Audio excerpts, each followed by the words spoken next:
Hello students, हमने पिछले lecture में मुद्रा के कार्यों पर हम बात कर रहे थे, तो उसको हम आगे बढ़ाते हैं मुद्रा के अन्य कार्यों के रूप में, है ना। तो मुद्रा के अन्य कार्यों में हम मुद्रा के इसको मूल्य का हस्तांतरण, ट्रांसफ़र ऑफ वैल्यू, यानी कि मुद्रा का जो केवल मूल्य का संग्रह ही नहीं करती, बल्कि वह मूल्य अथवा क्रय शक्ति का हस्तांतरण एक व्यक्ति से दूसरे व्यक्ति को एवं एक स्थान से दूसरे स्थान पर सुगमतापूर्वक कर सकती है। इसमें विनिमय क्षेत्र काफ़ी विस्तृत हो जाता है। मुद्रा का यह कार्य पूर्व वर्णित कार्यों से ही निकाला हुआ है।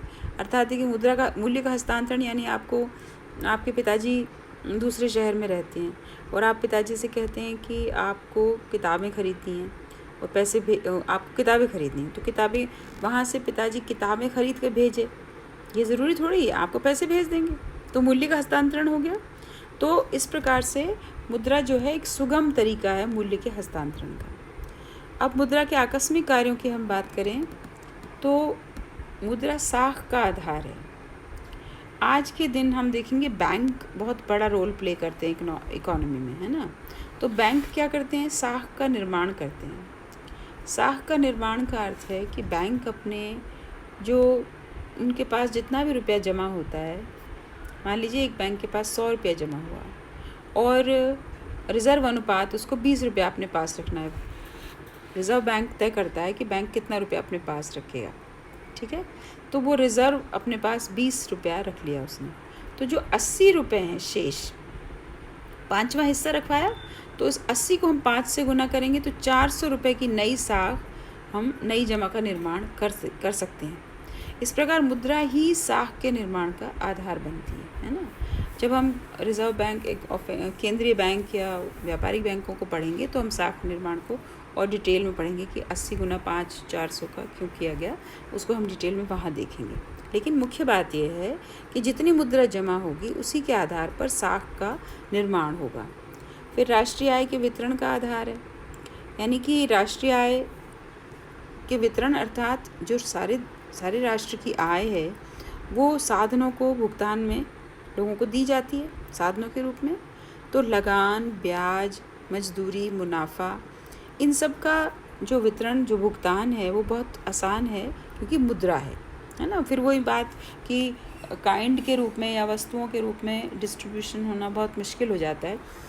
कि अगर राष्ट्रीय आय का कॉन्सेप्ट इसलिए शायद जन्म पाया है क्योंकि मुद्रा का अस्तित्व है ना।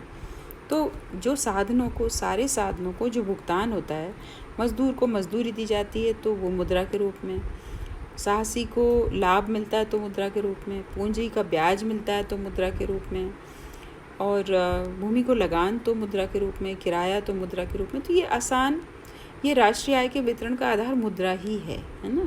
उपभोक्ताओं व उत्पादकों द्वारा साधनों का सर्वोत्तम उपयोग। अब आप जानते हैं कि अर्थव्यवस्था में कोई भी उपभोक्ता, आपने माइक्रो इकोनॉमिक्स में पढ़ा होगा कि हर उपभोक्ता अपनी उपयोगिता को अधिकतम करना चाहता है ना। यानी कि आप बाज़ार में रुपया लेकर जाते हैं तो आप वही वस्तु खरीदते हैं जो आपको सबसे ज़्यादा संतुष्टि देती है, या ऐसे पहला पॉइंट पकड़ें कि हम वो खरीदते हैं जो हमें सबसे ज़्यादा चाहिए, है ना, जिसकी आपको सबसे ज़्यादा आवश्यकता है। और जिस चीज़ की आपको सबसे ज़्यादा आवश्यकता है वही आपको सबसे ज़्यादा खुशी देती है, और खुशी को हम कहते हैं संतुष्टि देती है। तो सीमांत उपयोगिता का नियम इस पर लागू होता है। तो सीमांत उपयोगिता का जो अनुपात है उनकी कीमतों के अनुपात के बराबर करता है। इसी प्रकार से एक उत्पादक भी अपना उत्पादन अधिकतम करना चाहता है। तो जो साधन उसे उपलब्ध हैं उन्हीं साधनों को काम में लेते हुए वो अपनी सीमांत उत्पादकताओं को अधिकतम करेगा, है ना।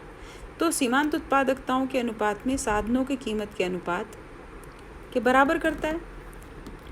मतलब ये हुआ कि अगर कोई व्यक्ति मान लीजिए एक रजिस्टर आप खरीदते हैं, बनाता है ना, और वो 20 रुपये का बिकता है रजिस्टर, ठीक है। तो 20 रुपये का अगर वो रजिस्टर बिक रहा है तो वो 20 रुपये से ज़्यादा तो किसी भी हालत में साधनों को पेमेंट नहीं करेगा, यानी मज़दूर को, फैक्ट्री में लगी मशीनों को, फैक्ट्री में बिजली का भुगतान है, कागज़ के लिए रॉ मटेरियल का भुगतान, सबको मिला करके 20 रुपये ज़्यादा नहीं देगा, है ना। और अगर 20 रुपये ज़्यादा है तो वो रजिस्टर बनाएगा ही नहीं।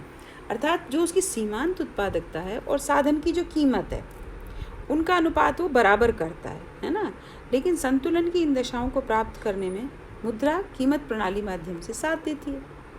अब हम कह सकते हैं कि मुद्रा साधनों के सर्वोत्तम आवंटन में सहायक होती है, ठीक है। यानी कि आप एक उपभोक्ता अगर 10 रुपया खर्च करता है तो 10 रुपये के त्याग करने से जो दुख होगा वो उसे खरीदी गई वस्तु से मिली संतुष्टि के बराबर होना चाहिए।